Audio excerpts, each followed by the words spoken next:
Unideti kambila duwendu kari kari Umutete mile Nufoseti kwambo Wewedi uladulu Wewedi uladulu Webosina tata zambi Ujiburi tata zambi Ujiburi tata mile Tata zambi tata mile Uladulu uladulu Uladulu meni weye Uladulu meni weye. Chers téléspectateurs et auditeurs de la RTAOPH, bonjour et soyez bénis de l'Éternel Dieu. Nous voici de nouveau sur ce plateau de la RTAOPH, le canal du Dieu vivant, avec l'un des prédicateurs de l'association Luzolo Amour OPH, pour nous parler cette fois de la fête de la repentance qui se profile. Chers invités, nos téléspectateurs veulent vous connaître. Pouvez-vous décliner votre identité? Je suis le frère Nsiete Théodore, mais seulement je suis beaucoup connu dans le milieu Luzolo sous le nom de l'homme de Diosso. Donc je suis membre confirmé de l'OPH, prédicateur selon Guy-Émile Lefoy Sétikwabou. Merci Théodore Nsiete d'avoir accepté notre invitation. Merci, tout le plaisir est nôtre. Chers téléspectateurs et auditeurs de la RTAOPH, comme précédemment annoncé, dans quelques jours, les frères et sœurs de l'association Luzolo Amour OPH, des sections de Pointe-Noire et du Kouilou, vont célébrer les fêtes de la réconciliation et repentance du 25 au 26 novembre 2023 à Mboussou. Dernièrement, nous avions parlé de la fête de la réconciliation, mais cette fois, nous parlerons de la fête de la repentance. C'était Théodore. Nous voulons comprendre d'entrée de jeu ce que c'est que la repentance. J'aimerais d'emblée d'abord dire que la fête de la réconciliation et la fête de la repentance, ce sont deux fêtes distinctes, mais qui se célèbrent simultanément. Aujourd'hui, réconciliation et demain, c'est la repentance. Bien, comme vous l'avez su le dire, la repentance est une fête qui se célèbre exclusivement dans l'association Luzolo Amour. Et donc, qu'est-ce qu'on entend par la repentance? Pour bien comprendre ce concept de repentance, nous allons partir d'une histoire qui se trouve dans la Bible, notamment dans le livre de 2 Samuel, au chapitre 12. Donc, je voulais parler ici du péché de David. David qui était roi en Israël, qui a eu à prendre comme femme, malgré ces nombreuses femmes qu'il avait, mais qui a eu à prendre la femme de Uri, qui était un de ses soldats. Il prend la femme de Uri. Alors, par la suite, il fait tuer Uri. Il fait tuer Uri et hérite la femme de Uri, qui s'appelait Bathsheba. Quand il l'a fait, au départ, ça lui disait rien. Ça semblait ne rien lui dire. Mais quand Dieu envoie vers lui le prophète Nathan, qui vient lui dire, mais écoute, il y avait dans un village 2 personnes, il y a un riche, il y a un pauvre qui n'avait qu'une brebis. Et quand le riche reçoit des invités chez lui, il va prendre la brebis du pauvre, il tue pour faire un repas à ses invités. Voilà la réaction de David. Il réagit, il dit, tiens, mais ce riche-là mérite la mort. Comment il peut prendre la brebis du pauvre alors que lui, il en avait beaucoup? Il va prendre la brebis de la pauvre, il n'en avait qu'une. Non, cet homme-là mérite la mort. Et il doit payer 4 fois ce qu'il a pris.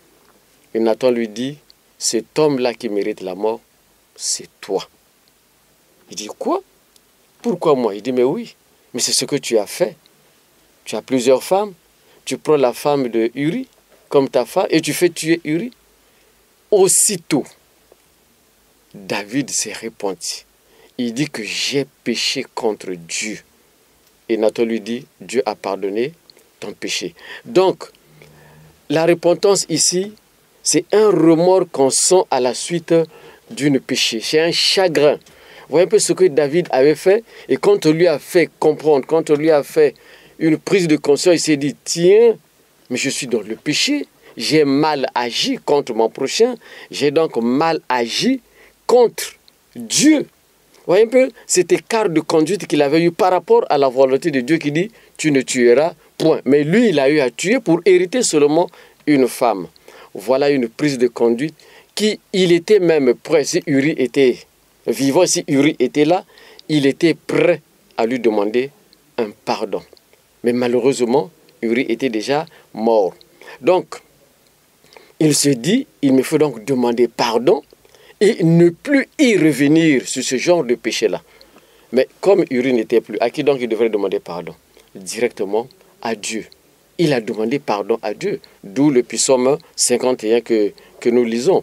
Donc, en un mot, nous retenons que la tristesse, et que j'ai dit, la repentance, c'est cette tristesse-là, c'est ce chagrin-là, c'est ce remords-là qu'on ressent en soi après avoir commis un péché. La douleur d'avoir offensé Dieu, c'est ça qu'on appelle la repentance. Mais vous savez, quand on a dit que quand tu te répands, nous avons dit qu'il faut demander pardon. La repentance est suivie d'un pardon. Alors, pourquoi est-ce que ça doit être suivi d'un pardon? Vous savez, aujourd'hui, nous tous, nous aspirons au salut par la foi. Mais cette foi-là, la foi que nous avons là, doit être accompagnée d'une vraie repentance. Donc, si cette foi-là n'est pas accompagnée d'une vraie repentance, notre foi est nulle. Et ne cherchons même pas à aspirer au salut. Et quand nous lisons la Bible, pour les amoureux de la Bible, bien sûr, les évangiles, quand je dis bien je n'ai pas dit la Bible, non, les évangiles commencent par un premier message qui demande à tout le monde de se repentir. Donc le premier message de l'évangile, c'est la repentance. C'est ce message-là qu'a prôné, comment on l'appelle, Jean-Baptiste. Repentez-vous et croyez en Dieu, car le royaume de Dieu est proche. Voilà le message que Jean-Baptiste a donné. C'est le premier message de la Bible. Et il a ajouté, si vous ne vous repentez pas, vous périrez tous. Effectivement, quand on ne se repent pas, quand on ne se repent pas de ses péchés, on périt. Bon, périr, les gens vont se dire, mais comment donc tu vas mourir? Mais oui, mais si on ne meurt pas physiquement, on peut aussi mourir spirituellement. Quand on est banni de la présence de Dieu, mais c'est une mort.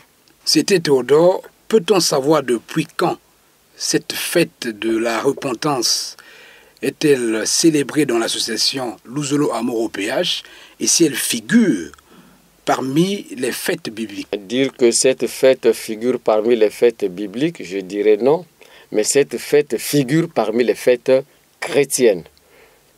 Alors, la nuance est où? La Bible cite quelques fêtes, la fête des pains sans levain, la fête, oui. Mais ici, c'est une fête chrétienne. Je dis que ça figure dans la liste des fêtes chrétiennes parce que nous qui célébrons cette fête, nous sommes aussi des chrétiens parce que nous croyons en Jésus-Christ, nous sommes des chrétiens. Donc, la fête de la repentance est aussi une fête chrétienne que nous célébrons. Et comme avait dit le grand maître, cette fête-là sera célébrée de génération en génération. Et nous avons commencé à célébrer cette fête depuis le 29 novembre 1987. Et la première célébration a eu lieu à Kibossi, à notre terrain qu'on appelle terrain de pèlerinage. C'est là où nous avons commencé à célébrer cette fête. Dans la SLA OPH, on entend parler des fêtes programmées de l'OPH. Oui. Que cela veut dire? Le mot le dit très bien, fêtes programmées. Prenons d'abord les fêtes chrétiennes. Pour moi, c'est des fêtes programmées. Vous voyez, la fête de Pâques se célèbre à sa période. Vous avez par exemple la fête de Noël qui se célèbre le 25 décembre. Donc, arrivé à cette date, nous célébrons la fête de la Nativité. C'est une fête déjà qui est programmée comme ça que le 25 décembre, nous avons la fête de la Nativité. De même, dans l'association Luzolo Amour, et à des dates précises, nous avons des fêtes que nous célébrons. Pour ne pas aller loin, nous avons la fête de la repentance qui se célèbre le 29 novembre de chaque année. Sauf si le 29 tombe une journée ouvrable, alors nous prenons soit le week-end d'avant, soit le week-end d'après. Si nous considérons cette année-ci de 2023, le 29 tombe, je crois bien, un mercredi. Dans ce cas, nous prenons le week-end d'avant. Donc nous allons célébrer cette fête de repentance le 26 novembre. Merci, c'était Théodore. Et tout à l'heure, vous nous avez donné la définition de la repentance, mais nous voulons savoir quelle est la procédure pour se repentir. La repentance, c'est un acte individuel d'abord. Il n'est pas dit que quand je commets un péché, je dois aller rassembler des gens pour... non, c'est pour se repentir, non. C'est toi d'abord.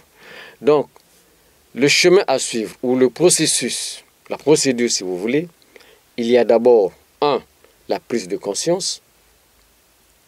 Je dis, tu dois d'abord reconnaître. Cette prise de conscience doit te faire reconnaître, doit te faire comprendre que tu as commis une faute. Il y a d'abord ça, la prise de conscience. Tu reconnais que oui, j'ai péché, comme l'avait fait David. Quand Nathan est venu le voir, il a pris conscience, il s'est reconnu. Tiens, je n'ai pas péché seulement contre Uri, mais j'ai aussi péché contre mon Dieu. Ça, c'est la prise de conscience. Mais par la suite, il y a eu une réaction. Par la suite, donc, s'ensuit une réaction. La réaction, c'est laquelle? C'est de chercher à réparer cette faute. Or, réparer la faute, c'est quoi? C'est demander seulement pardon. À qui on a offensé ou bien aux personnes qu'on a offensées. Hormis cela, qu'est-ce qu'il faut donc faire? Il y a eu la prise de conscience. Je l'ai dit, prise de conscience. Donc, quand je me reconnais que je suis en tort, il y a donc ce qu'on appelle la demande, comme j'ai dit, la demande de pardon. Mais attention, quand je vais pour demander pardon, je dois aller chez la personne que j'ai offensée, le faire asseoir et je dois dialoguer avec lui, tout en lui disant tout ce que j'ai eu à faire. Qu'est-ce qui a fait qu'aujourd'hui je puisse te faire? Qu'est-ce qui a eu qu'il puisse plus avoir la paix entre nous? Qu'est-ce qui a fait qu'il ne puisse plus y avoir tout ce qu'il y ait ce litige-là? Je dois le lui dire, je dois le lui avouer, ne rien lui cacher, sinon lui dire tout ce que je connais. Et vous savez, quand j'ai fini de demander pardon, la Bible dit une faute avouée est à moitié pardonnée. Pourquoi la faute est à moitié pardonnée? Même chez Dieu aussi, quand tu as fini de demander pardon, mais il ne va pas te pardonner tout. Il te pardonne. Il y a le pardon qui est là. Mais on a dit une faute avouée est à moitié pardonnée. Qu'est-ce que cela veut dire? Quand j'ai fini de demander pardon, Dieu me pardonne, mais n'efface pas le péché. Ça reste là. Il écrit ça dans son agenda ou dans son calepin. Ça est là dans son tableau. Le péché reste là. Mais il m'a pardonné, mais le péché reste là. Je nous prends un exemple pour nous faire comprendre cela. En supposant qu'aujourd'hui, je suis traduit en justice. Je suis traduit pour un fait donné. On a fini de me juger. La sentence est donnée. Mais attention, tout est mentionné là. Tout reste dans leur papier qu'ils gardent dans leur tiroir. Je commets encore un délit quelque part. Quand je vais revenir, ils vont se poser la question. Est-ce que cette personne a-t-elle été déjà jugée dans nos tribunaux? Oui, je serai encore jugé par rapport à la première faute que j'avais commise. Et on tiendra aussi compte maintenant de la deuxième faute. C'est Dieu aussi, c'est pareil. Donc, quand tu as fini de demander pardon, j'ai dit, il te pardonne, mais le péché est là. Et il se met à te suivre. C'est-à-dire, il commence à voir ton comportement, tes agissements, tes actions, tout ce que tu fais ici sur terre. Parce que nous tous ici, nous avons une mission. Donc, tout ce que nous faisons est enregistré dans le registre de Dieu. Et lui, il commence à t'observer. Mais s'il voit que la personne qui avait demandé pardon s'est amendée, il ne revient plus sur ses fautes, en ce moment-là, il efface. Mais s'il constate qu'il n'y a aucun changement, il n'y a rien, malgré le pardon demandé, malgré le pardon obtenu, il dit non, la personne n'a pas changé. Le péché, je le maintiens. Donc ça veut dire que le jour où tu seras devant lui, il dit, mon ami, regarde ce que tu avais fait. Tu avais demandé pardon, oui, mais tu n'avais pas changé de comportement parce que la repentance, c'est changer de comportement. La repentance, c'est prendre la décision de ne plus y revenir. Mais si tu y reviens, où est donc le sens de ton pardon? Il n'y en a pas, mon ami. Donc, voilà pourquoi donc nous disons, quand on a fini de se repentir, mais moi qui se repens, je dis que je serai maintenant suivi. Et comment on saura que non, la personne là s'est repentie? Mais c'est la suite, après la repentance, c'est la suite. Donc nous disons que la repentance c'est bien, mais cette repentance doit être suivie d'un changement de comportement. C'est le message qu'avait lancé Jean-Baptiste, quand il disait « changez de comportement, faites-vous baptiser pour que vos péchés soient pardonnés ».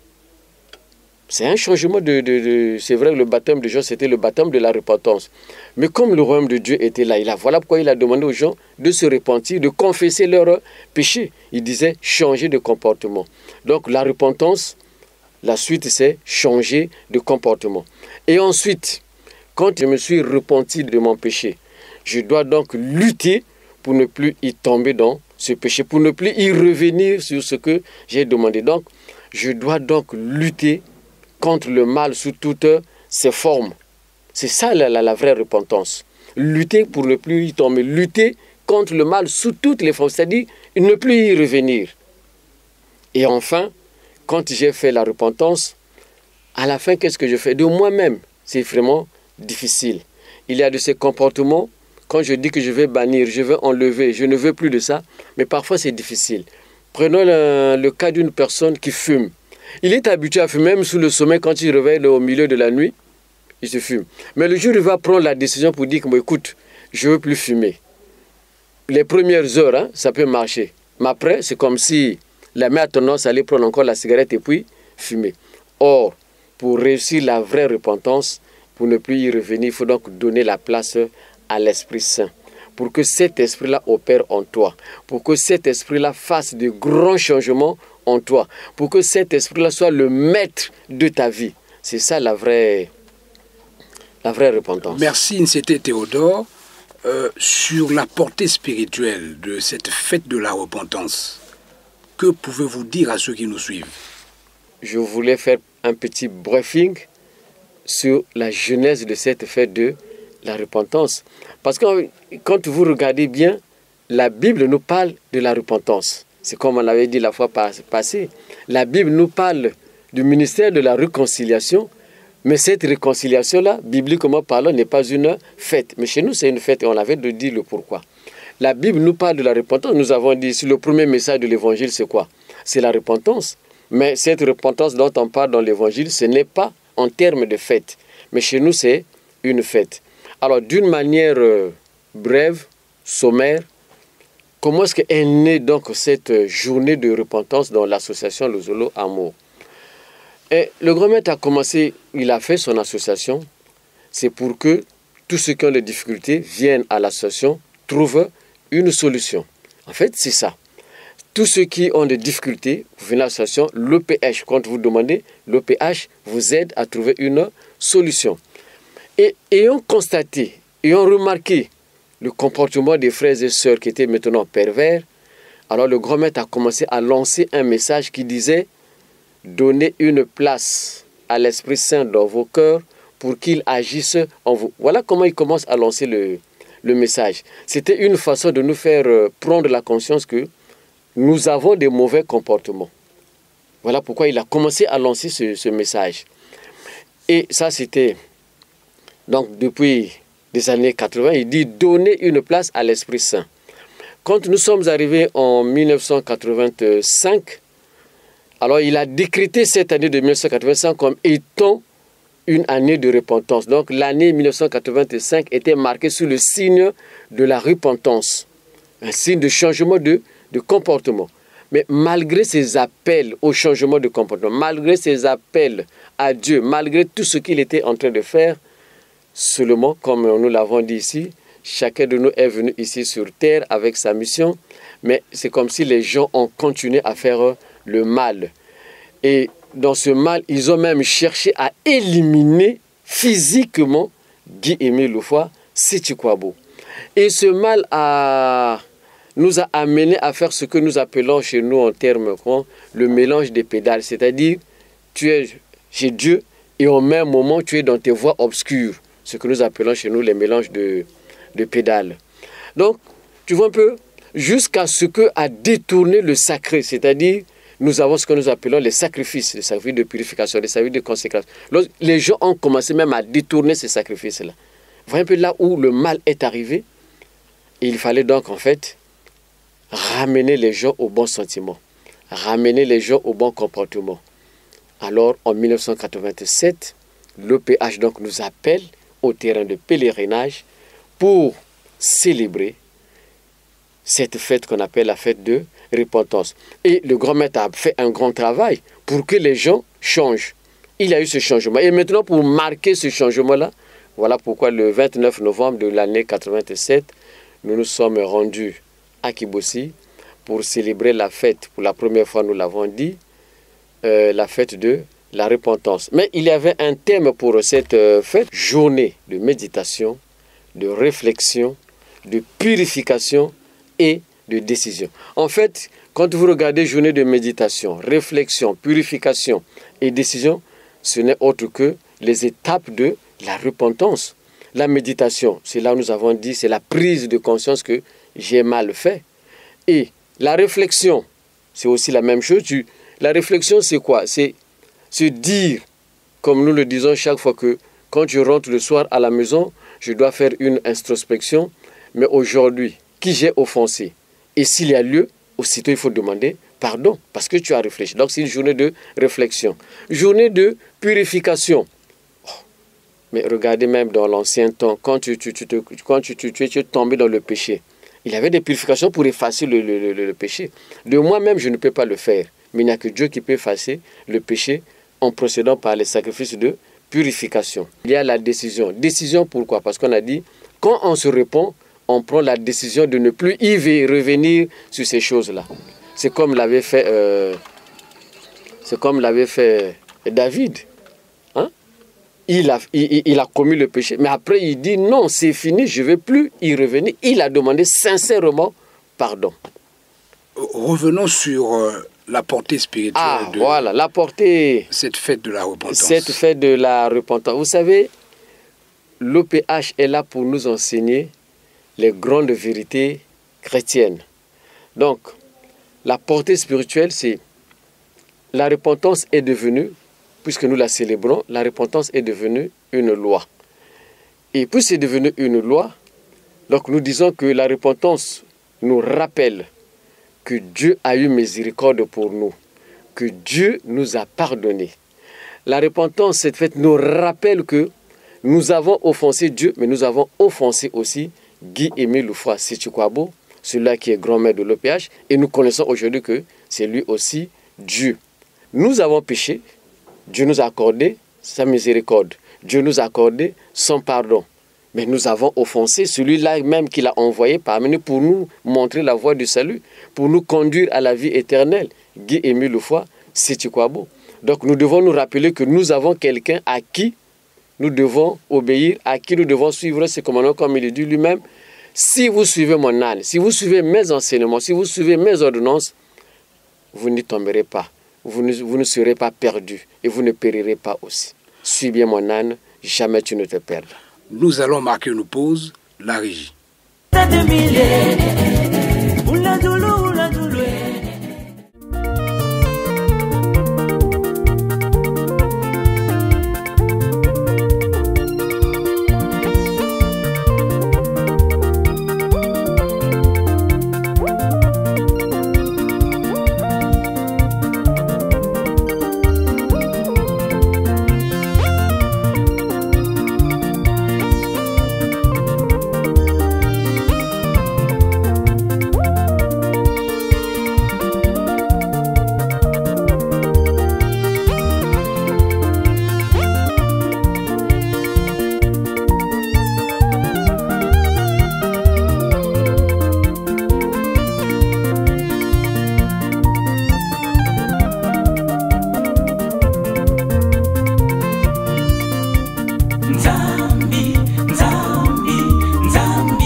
Sans écouter mes plaintes.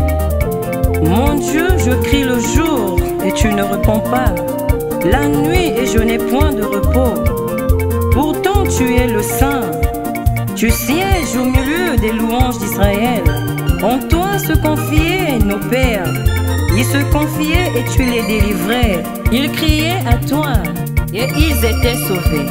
Il se confiait en toi et il n'était point confus. Ô Seigneur, j'élève les yeux vers les montagnes d'où viendra le secours.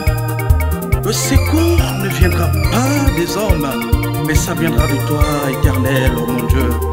C'est pourquoi, Père, je demande pardon pour mes supplications, Seigneur. Isaïe 59, de 1 à 3, me dit que la main de l'Éternel n'est pas courte pour sauver. Non plus son oreille ne pas dure pour écouter les cris des hommes. Seigneur, pardonne-moi ton fils. Nina yina nzambi sima munu mwanyange. Samchi bapasi mikulutila. Nantoto ya masumu inabetukele. Simba munu mwanyange. Kuwa bidilo ya munu. Anguna pipa munu mwana kinazila. Kumbu yange, levo yange. Zinga mikauka masanga sakina dada. Pasimbe kulwata zutu ya munwe. Tanguna pipa munu mwana kinazila. Kumbu yange, levo yange. Zinga mikauka masanga sakina dada. Pasimbe kulwata zutu ya munwe. Zami, kuwanzinga munu fumu munazila.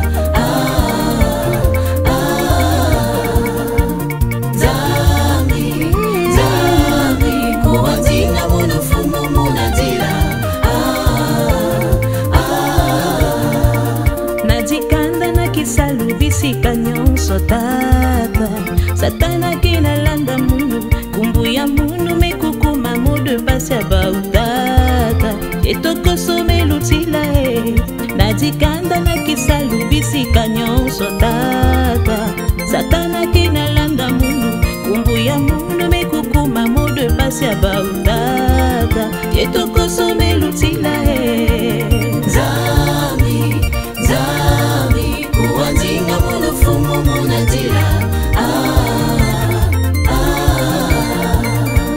Zami kuwanzinga munu fumu munatila Kuvingila betata Yentoko solutila Dala bebunene ya masumu ya munu Sala lulindo yangina zotwa munu Satana pesa nyingeni zambia munu kuvingila vitata kutala bibunene ya masumu ya munu sala lulindo yangina zutwa munu Satana pesa nyingeni zambia munu Zami kuwanzinga munu fumu munatila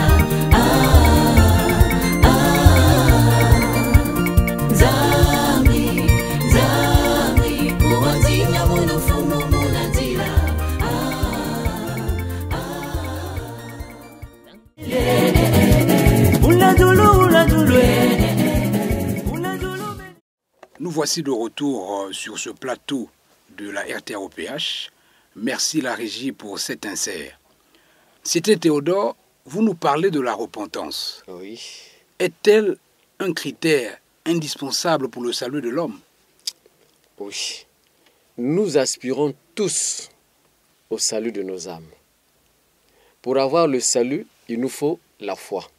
Mais si cette foi, nous l'avons dit, si cette foi n'est pas accompagnée de la vraie repentance, n'aspirons même pas au salut.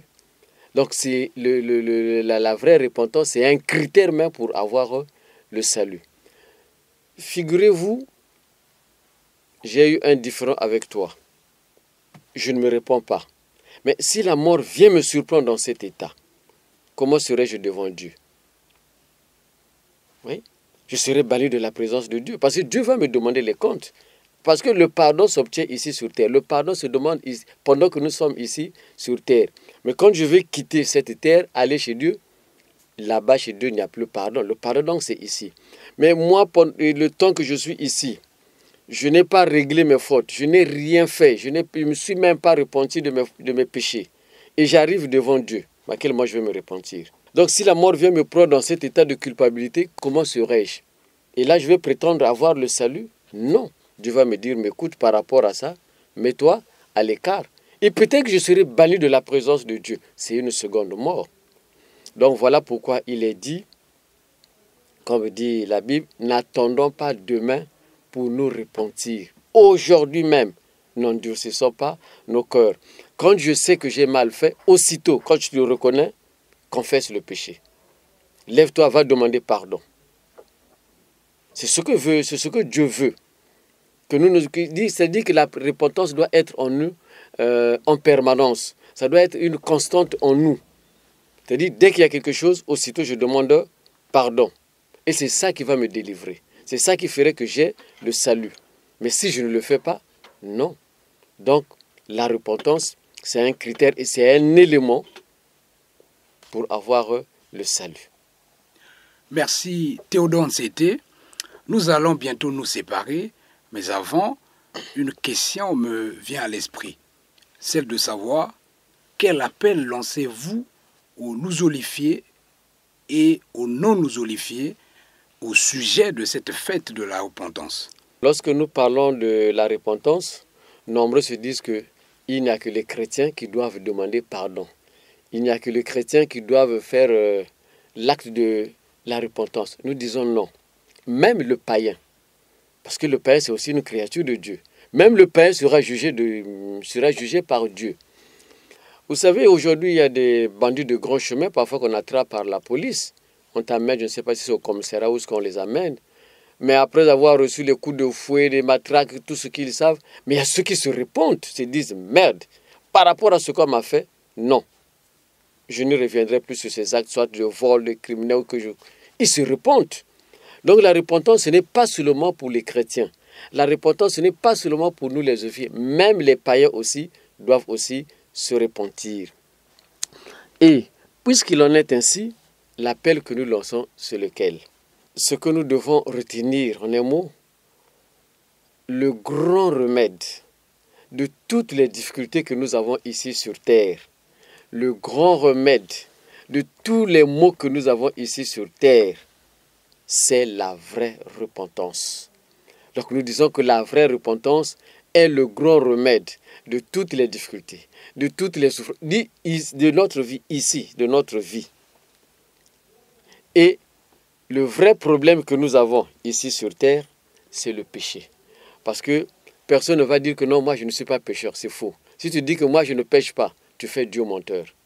C'est comme il est dit dans le livre de 1 Jean. Donc celui qui se dit que non, moi je n'ai pas de péché, c'est Dieu que tu fais menteur. Toi-même tu deviens aussi menteur. Parce que nous sommes nés dans le péché. Comme avait dit David dans le psaume 51. Je suis né dans le péché, j'ai été conçu même dans le péché. Donc nous tous, dès le commencement, nous tous nous avons péché. Donc le vrai problème, je dis bien, le vrai problème que nous avons, c'est le péché. Et à ce vrai problème, il faut donc une vraie repentance. Si nous savons tous que le problème que nous avons, c'est le péché, et à ce péché, il faut la vraie repentance, donc à cette repentance, ça doit être une repentance qui doit nous amener à changer notre vie. Et pour changer notre vie, nous devons affaire, ou bien nous devons donner notre place à l'Esprit Saint pour qu'il opère en nous. Pour que ça soit comme ce qui était dit dans Galates 3, verset 20, que ce n'est plus moi qui vis, mais c'est Jésus qui vit en moi. Vous savez, si l'Esprit Saint prend place dans votre cœur, ce n'est plus toi qui vas vivre. Tout ce que tu vas faire, c'est sous la mouvance de l'Esprit Saint. Nous lançons donc un vibrant appel à tout le monde. N'attendons pas demain pour nous repentir. Donc, nous devons avoir en nous la persévérance dans une attitude constante de repentance. Donc, nous devons éviter le péché et nous devons confesser nos péchés pour que nous ayons une assurance au salut, pour que nous ayons une assurance au pardon. Donc, abandonnons le mal, complètement le mal. Et enfin, le dernier remède que je nous donne, c'est de se soumettre complètement à Dieu. C'est-à-dire avoir la complète soumission à Dieu. On a la foi en Dieu, oui, mais il faut se soumettre à Dieu. Merci, c'était Théodore. C'est sur cette note que nous mettons un terme à cette tribune. Merci à notre invité, merci à nos fidèles téléspectateurs et auditeurs, à la régie Merveille Massi, à la caméra Chancy Boutoto, devant ce microphone, Maker Mavangansoki Mabika. Au revoir et à tout moment, et bonne fête de la réconciliation et la repentance.